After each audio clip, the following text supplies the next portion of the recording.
Because the idioms video did so well, and thank you so much for viewing that, I thought I'd do another video just basing it on animal idioms. Okay, so idioms that have a reference to an animal. Here's the first one. Kill two birds with one stone. Okay, kill two birds with one stone. You can do two things at once. Doing two things at once, killing two birds with one stone. That's how I'll start. Hello, my name is Margaret. Welcome to Learn English with me. Today we're learning animal idioms.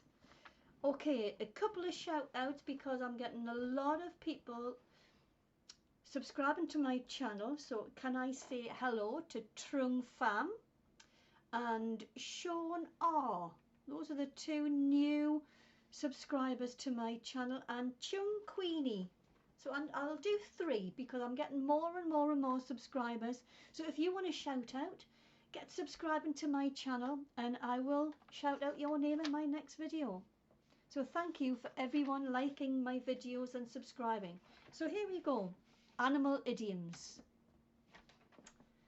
The lion's share. The lion's share. Someone who gets the largest part and leaves very little for the rest of the group. Having the lion's share. So you can see you've got a picture of the lion with a huge big steak and a mouse with a littler portion. So the lion has the bigger portion. He's got the lion's share. Where does it come from, this lion's share idiom? It comes from Aesop's fable, The Lion's Share. It's a story in which a lion claims the full amount of the spoil after hunting with a number of other beasts. So he's gone out into the woods with a pack of lions and he claims the full amount of the spoil after hunting. The rest are just given small amounts. In one version of the fable, the lion claims 3/4 of the kill rather than the whole one, but just leaving the other three animals to fight over the remainder, the 1/4. Okay, so that's the lion's share. Black sheep. A black sheep. A person who has done something bad that brings embarrassment or shame to his or her family. The black sheep. Where's it come from?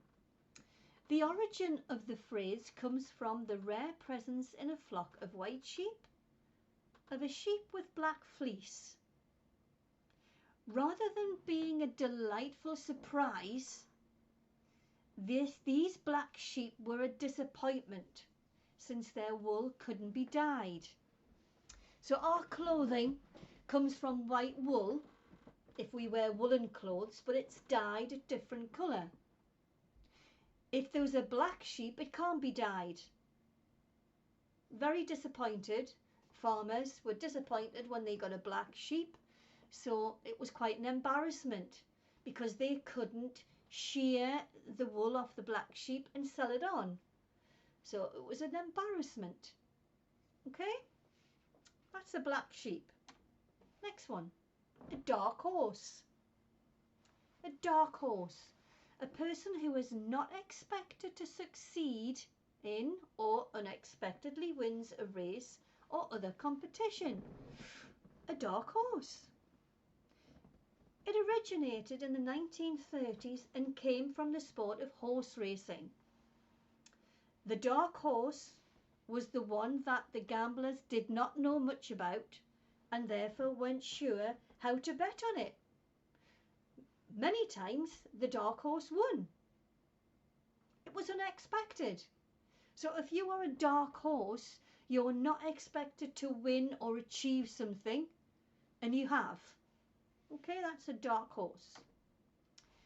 Next one, free as a bird. Completely free, with no worries or troubles, to be as free as a bird.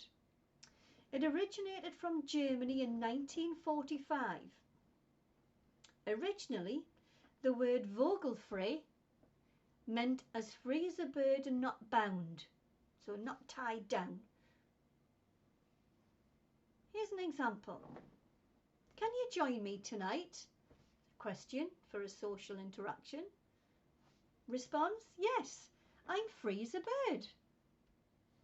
You're completely free, got no worries, no troubles to keep you away from that invite. You're free as a bird.